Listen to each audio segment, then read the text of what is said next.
Magandang umaga, kumusta po? Narito po ulit ang update natin para sa lagay ng ating panahon.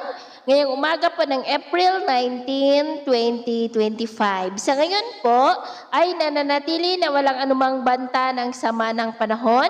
Sa loob at labas ng ating area of responsibility, easterlies pa rin o yung mainit na hangin na mula sa Pacific Ocean ang dominanteng hangin po na umiihip ngayon dito sa ating bansa. At sa ating long-range forecast, consistent pa rin na walang bagyo na namamataan na tatawid po sa ating kalupaan for the next 2 weeks. At sa lagay ng ating panahon, ngayong madaling araw ay maayos ang panahon sa malaking bahagi ng ating bansa, mainit at maalinsangan, maliban sa tsansa ng mga isolated rain sa ilang bahagi ng kasiguran, Dinalungan, Infanta, Polillo Island, Real, Mauban, Lobo, Eastern Samar, ilang bahagi ng Leyte, Bislig at Sulu Archipelago.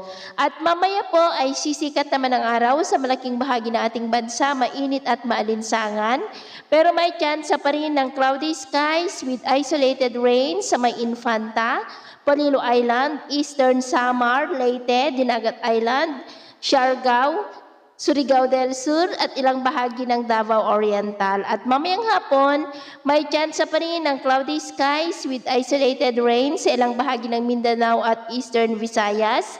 Kaya kung lalabas tayo sa ating mga tahanan, ugaliin lamang po natin lagi ang magdala ng kahit anong panangga natin sa init ng araw at proteksyon na rin po sa mga biglaang buhos ng ulan.